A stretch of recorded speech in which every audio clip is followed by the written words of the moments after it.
Ladies and gentlemen, welcome in the new Red Club.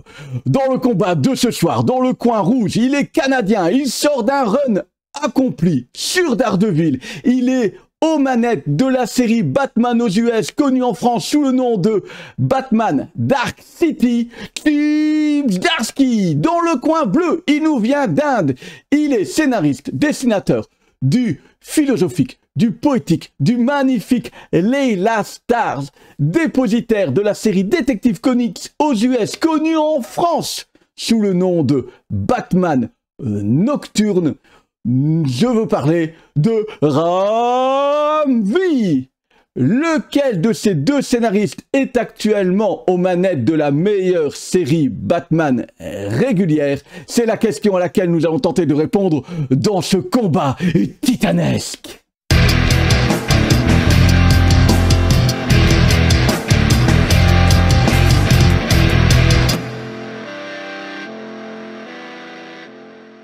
Bonjour à toutes, bonjour à tous, bienvenue dans ce nouveau Red Club. J'espère que cette petite introduction inhabituelle vous l'aura fait au moins sourire. Moi, je me suis bien amusé à la faire et au final, je pense que c'est ce qui m'a demandé le plus de rush. Je me suis planté une paire de fois. Au bout d'un moment, je dis c'est bon, c'est celle-là qu'on met en boîte. Vous l'avez compris, c'était promis depuis un petit temps. On va se faire un parallèle entre les deux séries régulières Batman actuellement. Je vais parler de la série Batman aux US, connue chez nous sous le nom de Dark City. 2 tomes sortis actuellement. Hop, comme ça vous avez les 2 couvertures. Et justement la partie Detective Comics aux US, qui est connue chez nous sous le nom Batman Nocturne, dont voici les 2 couvertures. On comprend bien, si on compare les 2 couvertures, hop, voilà, qu'on n'est pas du tout dans la même ambiance graphique, tout du moins. Actuellement, vous l'avez entendu sur la présentation, Dark City aux manettes, c'est Chip Zdarsky, et au dessin, il y a un peu de tout. Sur le premier tome, on annonce Jorge Jiménez. Le deuxième, on annonce Mike Hawthorne, tandis que de l'autre côté, c'est Ram V.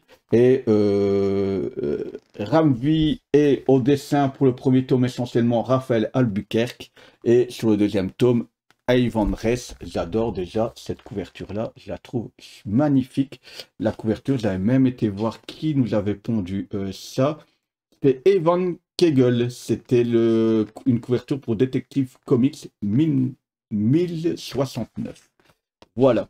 Steve Zdarsky, du côté Dark City, comme je l'ai dit, sortait quand même de Daredevil, qui fait qu'après ce Daredevil-là, alors, qui est un run que j'ai vraiment bien aimé, certains trouvent des faiblesses, surtout après, il y avait eu un Devil Reign comme event en plein milieu, et puis on repassait sur 3 nouveaux tomes qui s'appelaient Le Point Rouge. On attend toujours le 3e tome chez nous.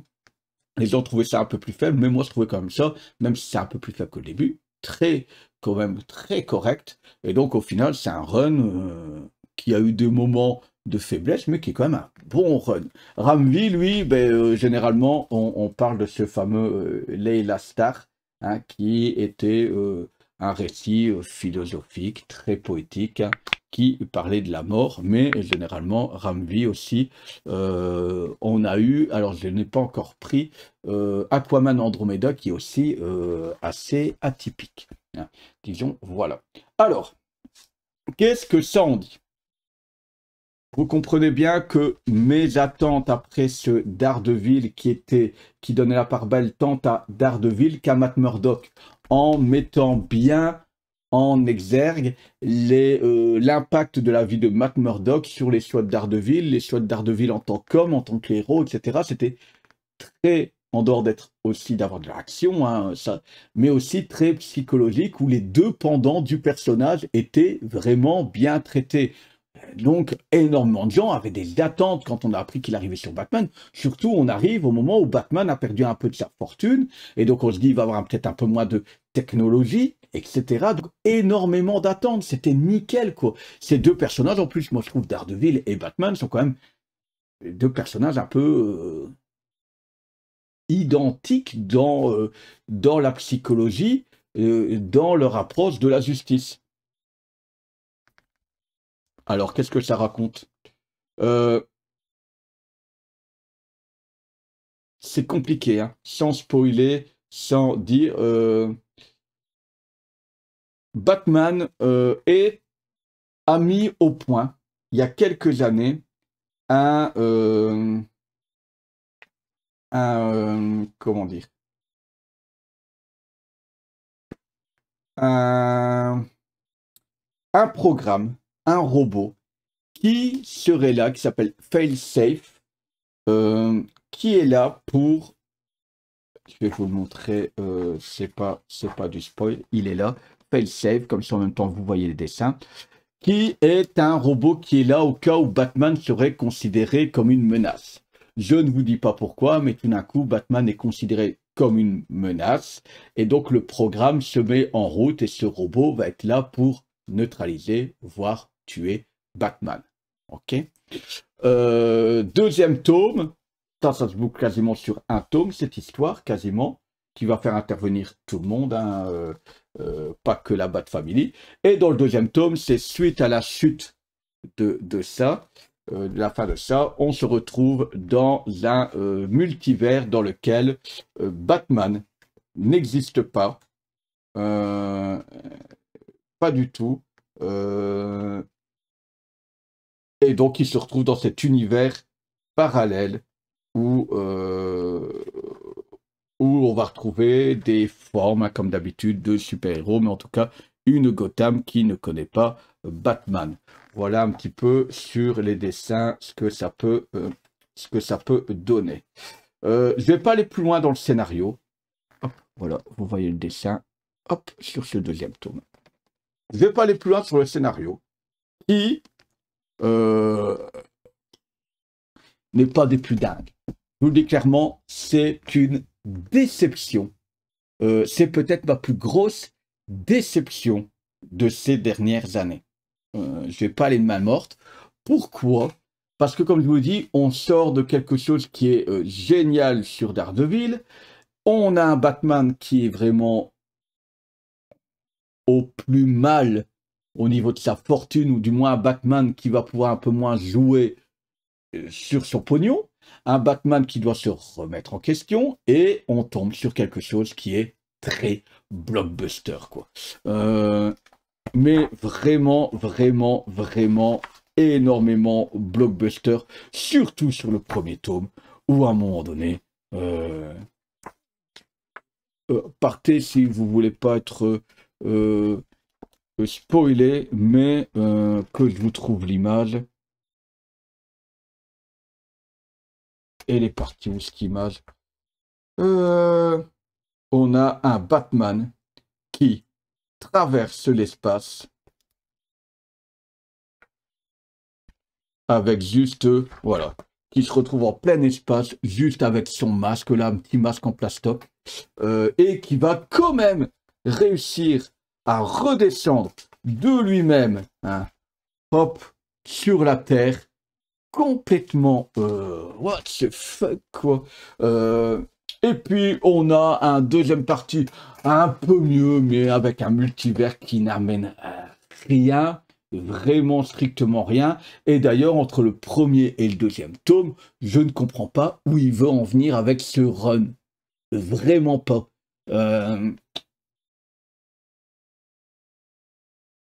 Il paraît. Et là, je vous invite peut-être, je vous mettrai les liens en description. Je vous mettrai comme d'habitude les liens pour les références de ces quatre tomes.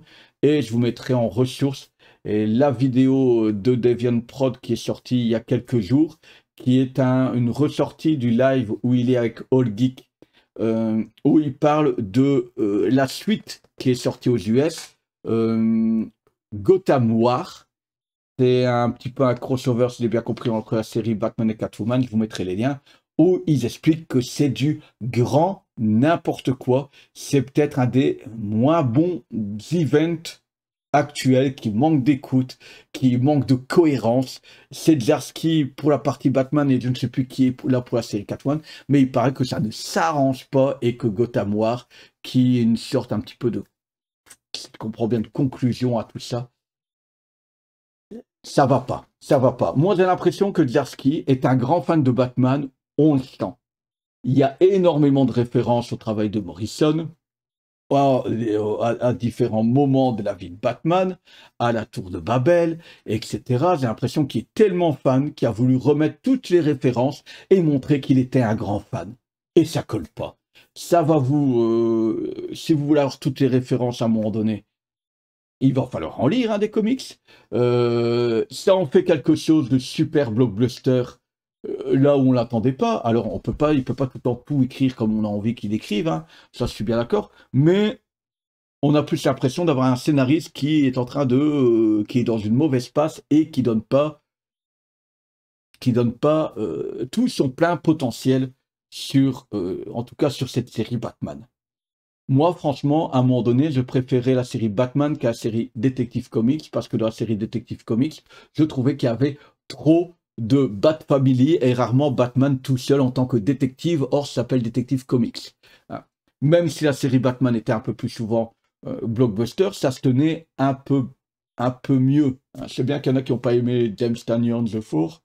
Moi, ça m'a pas dérangé. Même Mariko Tanaka, de mémoire, si je me trompe pas, qui avait fait la partie aussi le début, où là j'accrochais moins au début, et puis ça s'est vraiment amélioré au fil des épisodes, je trouve, qui a trouvé son rythme. Là, waouh, à tel point que je pense que si c'était pas une série régulière, et si c'était pas Batman, je suis pas sûr que j'aille sur les tomes suivants, parce qu'apparemment ça s'améliore pas. Voilà. La série Detective Comics. Comme je vous l'ai dit, moi je trouvais que c'était une série que j'aimais un peu moins. Encore une fois, hein, une dernière chose sur Zdarsky, c'est pas une catastrophe, c'est décevant. C'est décevant. Pour l'instant, c'est moyen bon pour moi parce que c'est pas dingue. Voilà. C'est du blockbuster. Si vous aimez le blockbuster, pourquoi pas, ça va vous faire des viandes prod et all geek. Dites qu'à un moment donné, quand même, sur Gotham Noir, c'est plus risible qu'autre chose. Je reviens à Detective Comics, donc comme je vous dis, c'est une série que j'accrochais un peu moins parce que, pas qu'elle était mauvaise, mais trop de Bat Family, trop tout le temps d'intervenants, de plein d'équipes, des Avengers de Batman, quoi. J'en avais un peu marre. Et puis, ben là c'est totalement l'inverse. Quelle bonne surprise. Sur le scénario, et là c'est un scénario qui se tient pour l'instant sur les deux premiers tomes, on est sur le même scénario qui se pose, qui est où il y a de l'ambiance, où c'est construit, où il y a une ancienne référence, hein, clairement une ancienne référence, mais elles sont pas indispensables. Il y en a une grosse et elle n'est pas indispensable. Le scénario c'est simple, il y a une famille qui débarque, une grande famille importante qui débarque, surtout le fils qui débarque de l'étranger. Et en fait, cette famille est une des plus vieilles familles de Gotham.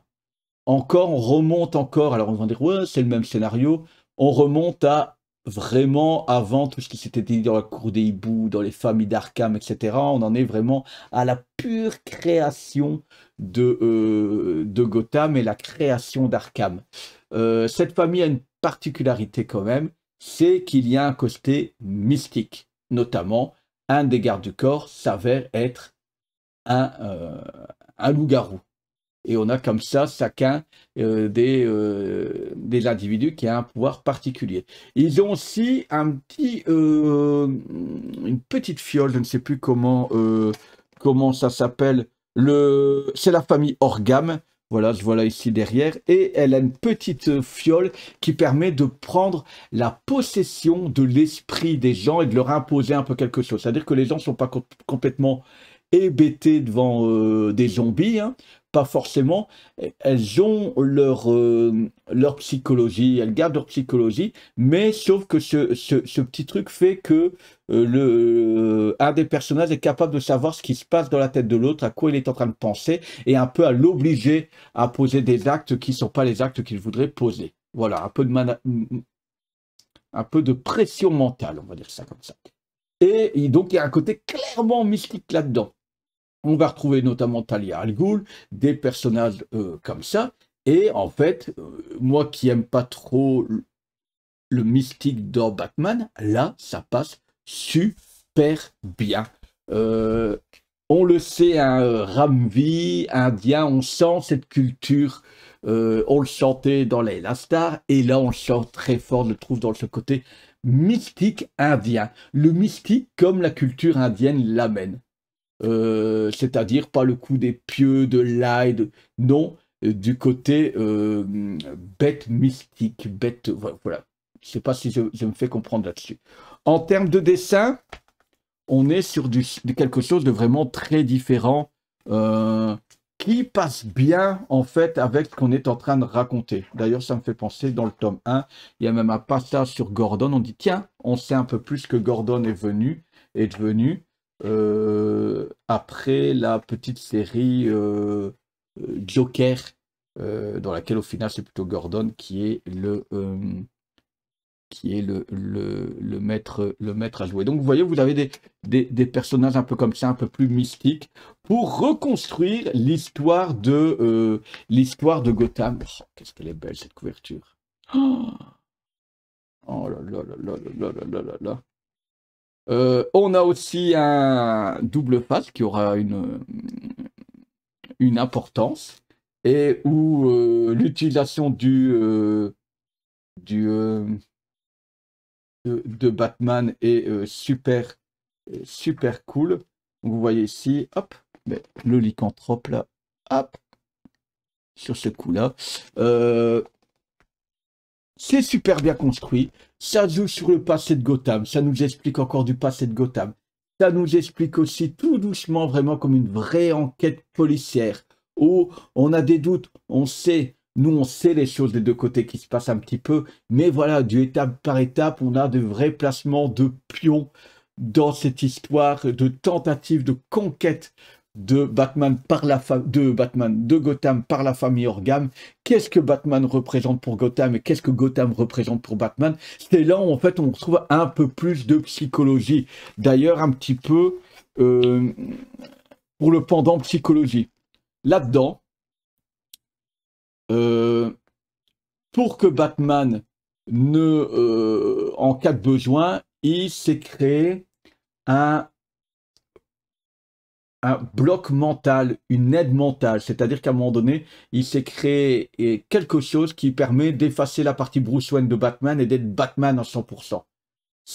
Franchement, c'est pas dingue, quoi. Ça fait une vieille référence, compliquée pour pas grand-chose. Là-dedans, on a, quand Batman est en train de péter les plombs, c'est Barbatos. Oui, Barbatos. C'était aussi une référence à un run de Morrison, notamment. Et ça, c'est un petit peu le jeu de est-ce que Batman est possédé par ce fameux pouvoir? Est-ce qu'en fait, il est simplement totalement en train de vriller psychologiquement en même temps que devoir gérer ça? Et le traitement psychologique est vachement plus intéressant là que dans Arkham City. C'est vraiment très très fort et je trouve que ça s'améliore en plus de tome en tome. J'ai hâte. À chaque fin d'issue, je me suis dit, il y a même toujours ce petit truc qui donnerait envie de connaître la suite le mois suivant. Alors nous, on l'a directement, mais c'est vraiment super bien fait. Ça me confirme, moi, Ramvi, dans quelqu'un qui fait des bonnes choses et qui s'améliore même, parce que là, il arrive à placer son univers sur un personnage comme Batman. Là, de l'autre côté, on a un Chip Zdarsky qui, à l'inverse, je le trouve moins bon. Et je trouve qu'il se fait bouffer par l'enjeu de gérer la série de Batman. Clairement. deux choses totalement différentes. Quelqu'un qui est sûr de lui, quelqu'un qui amène son univers, qui amène sa couleur, et quelqu'un qui finalement n'amène pas du tout sa couleur, qui se laisse bouffer par les plus de 80 ans d'histoire de Batman. Je pense que ça peut être le résumé. Vous comprenez, dans ce combat, le grand gagnant, c'est Batman Nocturne. Vraiment, vraiment, vraiment. TKO. Ah, impressionnant à ça. Donc voilà. Lisez Batman Nocturne en priorité. Si vous n'avez pas peur du blockbuster et que vous avez envie de connaître la continuité de la série Batman, ben lisez ça. Mais on part pas au bon endroit et apparemment ça s'améliorera pas. Voilà. Je vous avais promis cette vidéo, c'est vrai, dimanche. On est jeudi 9 novembre. Je pense que je la sortirai là maintenant. Elle est prête.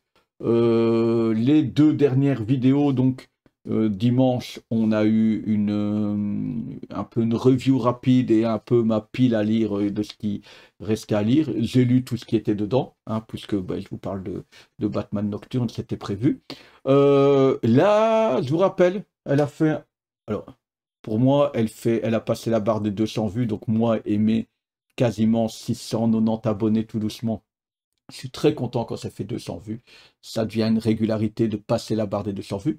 J'ai fait une petite vidéo mardi, si vous n'avez pas encore vu, sur un comparo. Est-ce qu'à partir d'une page, vous arrivez à dire est-ce que c'est un comics et que c'est un franco-belge, hein? On m'a fait plein de belles. Et dans les commentaires, les débats et les échanges sont assez sympas et les scores à voir, hein, pour dire que c'est pas toujours facile. Hein, et c'est vrai que dans cette vidéo, j'ai fait remarquer aussi faire remarquer que le comics, ce n'est pas que du super-héros. Il y a plein d'univers différents dans le comics. Et on m'a dit, la franco-belge aussi, il faut pas oublier que ce n'est pas que pour les gamins. Mais oui, en effet, il y a de la franco-belge à destination des adultes. Ça me paraissait un peu plus évident, mais on me l'a fait remarquer dans les commentaires. D'ailleurs, je l'ai épinglé tellement que je trouve ça pertinent aussi de le rappeler. Hein. Si on rappelle pour l'un, on rappelle pour l'autre. Donc voilà, c'est là, je vous en prie. C'est un petit jeu. Hein. Je vous présente 12 ou 13 pages de BD et d'essayer de retrouver si c'est un comic ou de la franco-belge. Et encore mieux, si vous avez le titre en question. Donc voilà, je vous invite à aller le voir. Je vous mettrai les deux dernières vidéos de la semaine en lien à la fin de cette vidéo.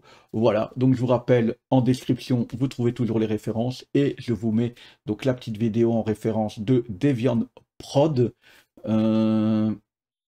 pour pouvoir étayer et connaître un petit peu la suite, malheureusement, de ce Batman par Zdarsky.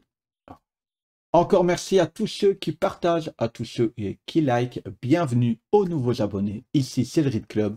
On parle comics généralement, mais aussi de franco-belge sur des piles à lire.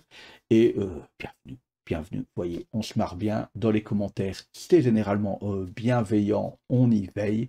Et on se dit à tout bientôt, la semaine prochaine, pour un prochain Read Club. Ciao, ciao.